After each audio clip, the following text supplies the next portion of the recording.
नमस्कार दोस्तों, स्वागत है आपका। आहार सभ्यता उदयपुर के कुछ इम्पोर्टेंट फैक्ट्स देख लेते हैं। तो स्टार्ट करते हैं। आहार सभ्यता उदयपुर।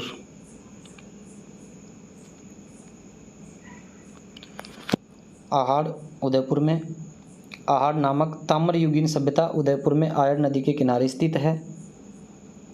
उदयपुर में है, आयर नदी के किनारे स्थित है। आहार सभ्यता का विकास बनास नदी घाटी में माना जाता है।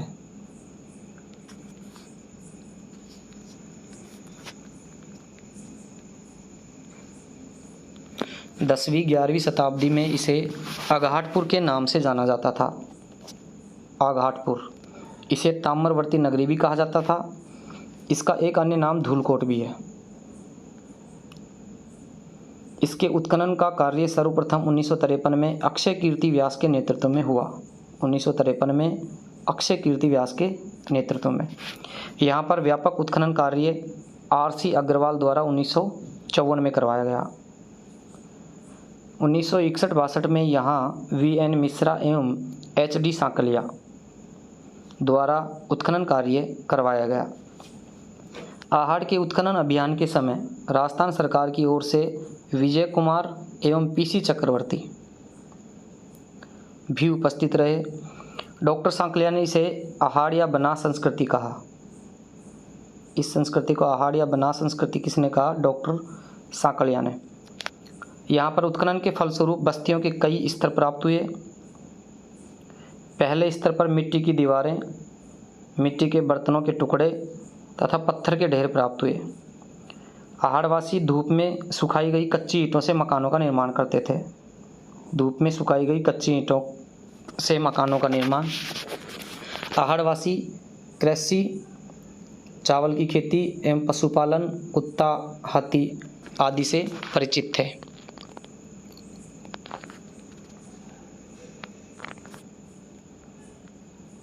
गिलूंड जो राजसमंद में है, वहाँ से भी आहार के समान धर्म संस्कृति मिली है।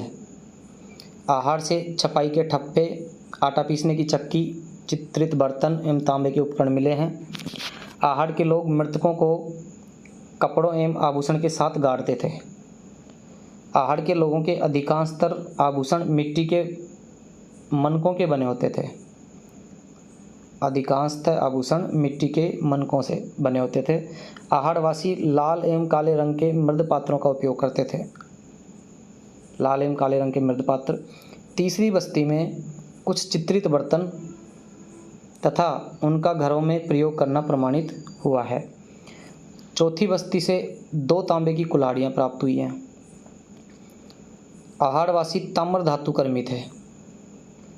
आहार से अनाज रखने के मृद भांड प्राप्त हुए हैं, जिन्हें स्थानीय भाषा में गोरे या कोट कहा जाता था। आहार से तांबे की 6 मुद्राएं तथा 3 मोहरें प्राप्त हुई हैं, जिनका समय 3 ईसा पूर्व से प्रथम ईसा पूर्व है। यहाँ से प्राप्त एक मुद्रा पर एक ओर त्रिशूल तथा दूसरी ओर अपोलो देवता का चित्रण किया गया है। इस पर यूनानी भाषा में लेख भी अंकित है। एक ओर त्रिशूल, दूसरी ओर अपोलो देवता का चित्रण और यूनानी भाषा में लेख। यहाँ के लोगों का प्रमुख व्यवसाय तांबा गलाना और उससे उपकरण बनाने था। आहार से पक्की ईंटों के प्रयोग के प्रमाण नहीं प्राप्त हुए हैं। पक्की ईंटें नहीं मिली। डॉक्टर गोपीनाथ शर्मा ने आहार सभ्यता का समृद्ध काल 1900 ईसा पूर्व से 1200 ईसा पूर्व तक माना है। आहार से प्राप्त एक ही मकान में 4 से 6 चूल्हों का प्राप्त होना संयुक्त परिवार व्यवस्था की ओर संकेत करते हैं। आहार सभ्यता के लोग मिट्टी के बर्तन पकाने की उल्टी तिपाई विधि से परिचित थे। आहार से मिट्टी की बनी वृषभ आकृतियाँ प्राप्त हुई हैं, जिन्हें बनासियन बुल कहा गया। धन्यवाद।